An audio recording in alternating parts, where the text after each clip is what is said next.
Voyons ce que sont les portails biologiques et les humains sans âme. Un pourcentage considérable des personnes que nous rencontrons dans la rue sont des personnes qui sont vides à l'intérieur, c'est-à-dire qu'elles sont déjà mortes. C'est une chance pour nous que nous ne le voyions pas et que nous ne le sachions pas. Si nous savions quel nombre de personnes sont réellement mortes et quel nombre de ces morts gouvernent nos vies, nous devrions devenir fous d'horreur. Exprimait Georges Gurdjieff. Nous vivons des instants de vie qui sont des moments intéressants. D'une part, il y a des changements à l'échelle mondiale qui ne peuvent vraiment pas être ignorés plus longtemps. D'un autre côté, la majorité de la population semble vivre sa vie comme si tout était tel qu'il était sera toujours, enfermé dans une vision tunnel d'intérêt personnel et matériel. Tant que nous continuons à nous mentir en nous basant sur le conditionnement, le vœu pieux, la répression ou le déni, et que nous croyons que les mensonges sont là-bas, les confondant avec la vérité, rien ne changera.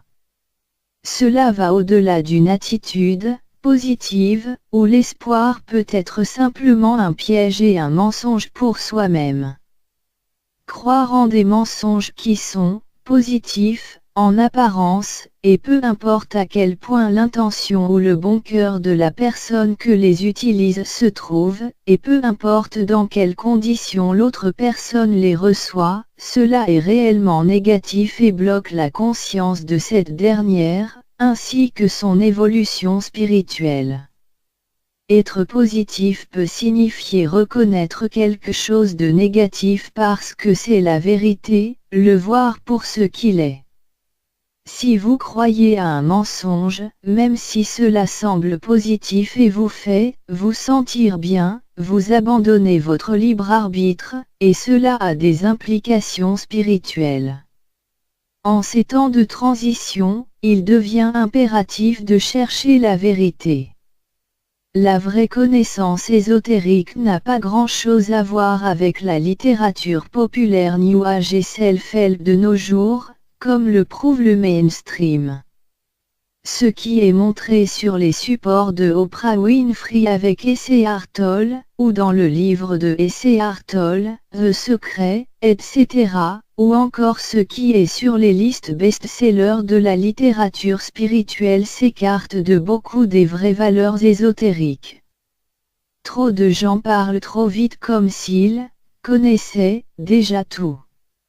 Ils répètent des slogans du nouvel âge comme « Nous sommes tous un », « Tout est illusion », « Tout ce dont vous avez besoin est amour », « Soyez vous-même », « Être dans l'ici et le maintenant », « Lâcher prise », etc., sans véritablement comprendre la profondeur de ces mots et leur véritable signification, au-delà de la spiritualité du fast-food des courants spirituels de nos jours, qui nourrissent un bétail bercé dans une autre forme d'illusion, afin qu'il puisse se complaire à lui-même. Selon le livre Gnosis, transmis par Boris Mouraviyev, il existe deux types d'humains, l'homme adamique et l'homme pré-adamique. Un type avec un potentiel d'âme, et l'autre qui n'a pas d'âme individuelle. Seul le premier a la capacité inhérente, intimement liée à elle, d'évoluer ésotériquement et de construire le centre magnétique en fusionnant l'inférieur avec les centres supérieurs. Son contraire par contre, le second, n'a pas la possibilité dans son cycle évolutif actuel de se rapprocher des centres supérieurs et n'a pas accès à un savoir, à une conscience ou à un amour supérieur. En regardant le modèle des chakras indiens, qui sont des centres énergétiques dans le corps au nombre de 7, on pourrait dire que l'homme pré-adamique n'existe que sur les 3 chakras inférieurs, sans aucun accès aux plus élevés, alors que l'homme adamique existe principalement sur les chakras du centre, et il est bien sûr rattaché aux inférieurs, mais il a la capacité d'activer et de faire rayonner les axes supérieurs à travers un travail ésotérique conscient. Mouraviev a écrit, dans le premier volume de Gnosis, nous avons déjà mentionné plusieurs fois la coexistence de deux races essentiellement différentes, l'une de MEN, ou décomposée MEN, et l'autre d'anthropoïdes. Nous devons souligner le fait que du point de vue ésotérique, ce dernier terme n'a aucune signification péjorative. Les Écritures contiennent plus d'une référence à la coexistence sur notre planète de ces deux humanités, qui sont maintenant semblables dans la forme mais à la différence de l'essence. On peut même dire que toute l'histoire dramatique de l'humanité, depuis la chute d'Adam jusqu'à aujourd'hui, n'excluant pas la perspective de la nouvelle ère, est éclipsée par la coexistence de ces deux races humaines dont la séparation n'aura lieu qu'au jugement dernier. En référence à ce verset on lit, 50. Et lorsque nous dîmes aux anges, prosternez-vous devant Adam, ils se prosternèrent, excepté Iblis qui représente Satan, qui était du nombre des djinns. Les djinns sont les génies, ou démons, ou ceux qu'on nomme les anges déchus, et qui se révolta contre le commandement de son Seigneur. Allez-vous cependant le prendre, ainsi que sa descendance, pour allier en dehors de moi. Pour revenir à Gnosis. Livrée humaine, livrée étant la mauvaise graine, la race anthropoïde, sont les descendants de l'humanité pré-adamique. La principale différence entre l'homme pré-adamique contemporain et l'homme adamique, une différence qui n'est pas perçue par les sens, est que le premier ne possède pas les centres supérieurs développés qui existent dans ce dernier, bien qu'il ait été coupé de son éveil, la conscience depuis la chute lui offre une réelle possibilité d'évolution ésotérique. En dehors de cela, les deux races sont semblables, elles ont les mêmes centres inférieurs, la même structure de la personnalité et le même corps physique. Bien que le plus souvent cela soit plus fort dans l'homme pré-adamique que dans l'adamique, en ce qui concerne la beauté, il ne faut pas oublier que l'homme et la femme pré-adamique ont été créés par l'essence de la création. Tout n'est pas faux. Ce que ces sources disent alors, cependant, dans les littératures, il y a beaucoup de mensonges sont mélangés avec la vérité, et le diable est toujours présent dans les détails pour accentuer ses malfaçons trompeuses. Le monde est plein de gourous autoproclamés et de leaders spirituels qui promettent de montrer aux chercheurs la voie, alors qu'ils s'épanchent se nourrissent de la crédulité de leurs disciples, ou au plus juste de leurs victimes. Le matériel le plus populaire du Nouvel Âge, y compris les sources canalisées, sert simplement de tampons et d'excuses, une autre forme d'illusion ou d'évasion, mais pas en tant que catalyseur d'une véritable croissance spirituelle. Comme Mouraviev l'écrivit, le confort, mot dominant pour le progrès sous ses différents aspects, et à des degrés divers, constitue un but suffisant pour la majorité des hommes civilisés de notre époque. Dans ces conditions de notre temps, l'homme n'est ouvert aux valeurs divines qu'à des doses soigneusement mesurées, maintenues dans des limites pour ne pas troubler sa conscience bourgeoise, ou socio-communiste, ni menacer le bien-être matériel qu'il a acquis. Il ne faut pas perturber de trop près l'orgueil. Avez-vous déjà eu cette fantaisie cauchemardesque, que le monde soit peuplé de zombies? Eh bien, devinez quoi, ce n'est pas un fantasme. La moitié des gens sont exactement là, des automates sophistiqués qui prétendent être comme vous. Il est tout à fait approprié qu'il utilise le terme « agent » pour les désigner. Comme agent de la matrice par exemple. Si dans le film Matrix ce terme fut employé, ce n'est pas juste pour les plaisirs du scénario de l'auteur. Pour tout type d'être programmé, qu'il soit fait de chair et de sang, ou de puces de silicium, le résultat reste le même, ce n'est qu'une pâle copie d'un original déjà bien délabré. Il poursuit en disant, les agents ne perçoivent pas le monde comme s'il était des observateurs impersonnels, objectifs, qui essaient de représenter intérieurement le monde tel qu'il est, indépendamment d'eux-mêmes. Pour un agent, une sensation n'a de sens que dans la mesure où elle est en rapport avec les objectifs de l'agent, ce qui, dans la pratique, signifie qu'elle est pertinente pour la survie individuelle de l'agent. Ella Yen décrit l'esprit du prédateur comme suit, ceci est étonnamment proche des scénarios réels de la vie réelle du comportement, et surtout de la pensée du psychopathe comme se présentait dans le livre de Cleceli, Le masque de la santé. L'auteur conclut, la conscience n'est pas une substance mystérieuse, fluide ou propriété de la matière, mais un niveau d'organisation qui émerge des processus et des relations abstraites. Les personnes qui recherchent la conscience dans les particules élémentaires, une forme de panpsychisme qui a été suggérée comme un moyen de s'attaquer aux problèmes difficiles, parce qu'elles ne peuvent expliquer autrement d'où vient la conscience dans notre cerveau, sont égarées. Leur intuition peut être correcte dans la mesure où les particules, comme n'importe quel autre système, devraient être vues comme des relations plutôt que comme de simples touffes de matière.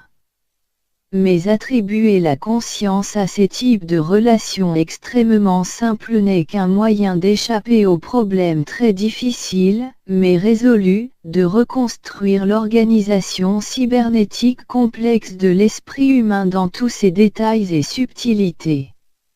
Le sujet des portails biologiques est profond et complexe.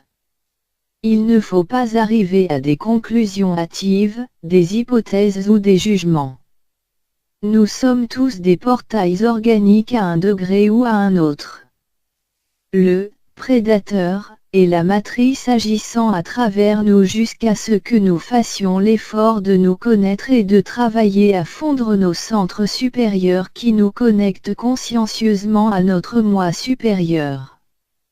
En délogeant nos programmes et nos comportements conditionnés, en modifiant les mécaniques instinctives, on peut arriver à faire en sorte que nous puissions utiliser notre volonté de manière consciente et éveillée. C'est la base du vrai libre arbitre. Voici ce qu'expose Sri Aurobindo, dans « Les forces cachées de la vie, le yoga intégral », il y a des êtres humains qui sont comme des vampires. Qu'est-ce qu'ils sont et pourquoi sont-ils comme ça? Ils ne sont pas humains, il n'y a qu'une forme ou une apparence humaine. Ce sont des incarnations d'êtres du monde qui est juste à côté du physique. Des êtres qui vivent sur le plan que nous appelons le monde vital. C'est un monde de tous les désirs, de toutes les impulsions, de toutes les passions et de tous les mouvements de violence, de la cupidité et de la ruse, de toutes les ignorances, mais tous les dynamismes sont là, toutes les énergies de la vie et tous les pouvoirs. Les êtres de ce monde ont par nature une étrange emprise sur le monde matériel et peuvent exercer sur lui une influence sinistre.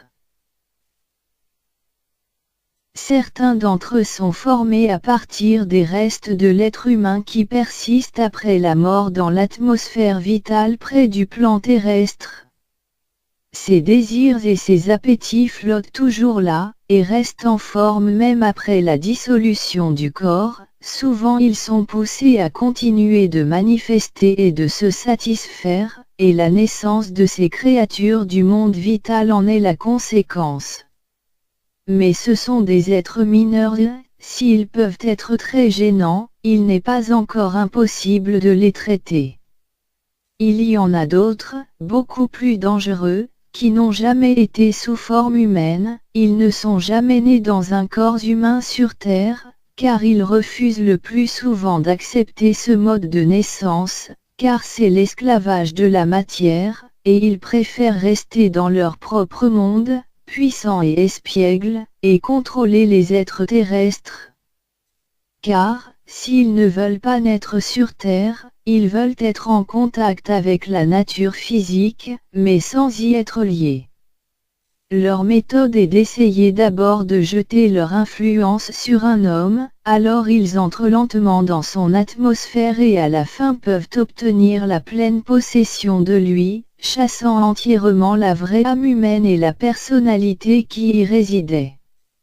Ces créatures, lorsqu'elles sont en possession d'un corps terrestre, peuvent avoir l'apparence humaine, mais elles n'ont pas de nature humaine.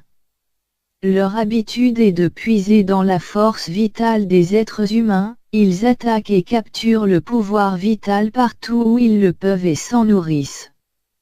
S'il entre dans votre atmosphère, vous vous sentez soudainement déprimé et épuisé, si vous êtes près d'eux pendant quelque temps, vous tombez malade, si vous vivez avec l'un d'eux, cela peut vous tuer. Mais comment faire sortir de telles créatures de leur environnement quand elles sont là? Le pouvoir vital incarné dans ces êtres est d'une nature très matérielle, et il n'est efficace que sur une courte distance. Ordinairement, si vous ne vivez pas dans la même maison, ou si vous n'êtes pas dans la même compagnie avec eux, vous ne vivez pas sous leur influence. Mais si vous ouvrez un canal de connexion ou de communication, à travers des lettres, par exemple, alors vous permettez un échange de forces et vous êtes susceptible d'être influencé par eux, même de très loin. La manière la plus sage de se comporter avec ces êtres, c'est de couper toute connexion et de ne rien avoir avec eux, à moins que vous ayez une grande connaissance occulte et pouvoir, et que vous avez appris à vous couvrir et vous protéger de leurs influences, mais même là, il est toujours dangereux d'être en rapport à propos d'eux. Espérer les transformer, comme le font certaines personnes, est une illusion vaine, car ils ne veulent pas être transformés. Ils n'ont aucune intention de permettre aucune transformation, et tous les efforts dans cette direction sont inutiles. Ces êtres, lorsqu'ils sont dans le corps humain, ne sont pas souvent conscients de ce qu'ils sont réellement. Parfois, ils ont le vague sentiment qu'ils ne sont pas tout à fait humains. Mais il y a encore des cas où ils sont conscients et très conscients, non seulement ils savent qu'ils n'appartiennent pas à l'humanité, mais ils savent ce qu'ils sont, agissent dans cette connaissance et poursuivent délibérément leur fin. Les êtres du monde vital sont puissants par leur nature même, quant à leur puissance ils ajoutent la connaissance, ils deviennent doublement dangereux. C'est le cas de beaucoup de proclamés gourous maîtres ou autres épithètes farfelus. Il n'y a rien à faire avec ces créatures, vous devriez éviter d'avoir des rapports avec eux, à moins que vous ayez le pouvoir de les écraser et de les diminuer. Si vous êtes forcé de les contacter, méfiez-vous du sort qu'ils peuvent lancer. Ces êtres vitaux, lorsqu'ils se manifestent sur le plan physique, ont toujours un grand pouvoir hypnotique, car le centre de leur conscience est dans le monde vital et non dans le monde matériel, et ils ne sont pas voilés et éclipsés par la conscience matérielle comme le sont les êtres humains.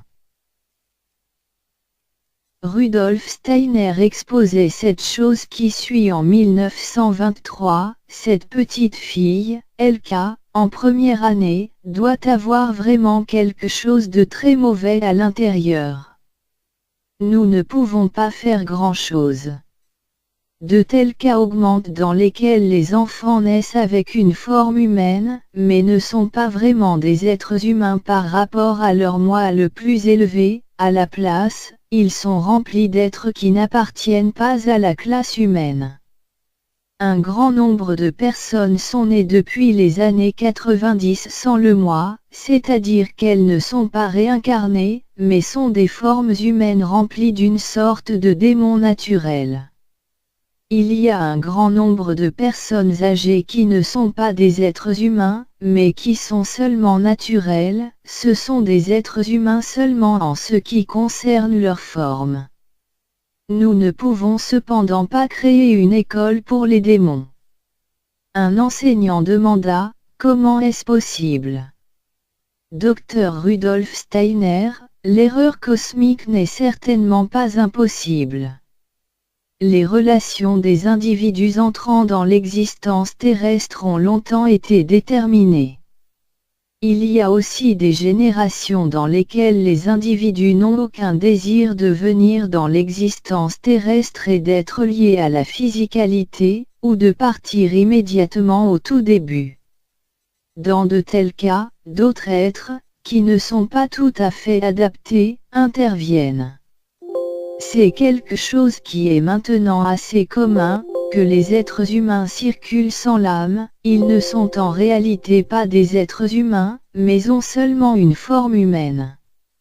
Ce sont des êtres semblables à des esprits de la nature, que nous ne reconnaissons pas en tant que tels, parce qu'ils circulent sous une forme humaine. Ils sont également très différents des êtres humains en ce qui concerne tout ce qui est spirituel. L'énigme de la vie n'est pas si simple. Quand un tel être meurt, il revient à la nature d'où il vient. Le cadavre se désintègre, mais il n'y a pas de véritable dissolution du corps éthérique, et l'être naturel retourne à la nature. Il est également possible que quelque chose comme un automate puisse se produire. Tout l'organisme humain existe, et il pourrait être possible d'automatiser le cerveau et de développer une sorte de pseudo-moralité. Je n'aime pas parler de telles choses puisque nous avons souvent été attaqués même sans eux. Imaginez ce que des gens pourraient dire, s'ils entendaient ce que nous disions, qu'il y a des gens qui ne sont pas des êtres humains. Néanmoins, ce sont des faits. Notre culture ne connaîtrait pas un tel déclin, si les gens ressentaient plus fortement qu'un certain nombre de personnes circulent qui, parce qu'elles sont complètement impitoyables, sont devenues quelque chose qui n'est pas humain, mais qui sont plutôt des démons sous forme humaine. Tant que l'homme ne connaît pas ces natures, alors il reste confondu dans une sorte de confusion. Il suit des principes alors qui ne sont pas les siens, et qui ne le desservent pas.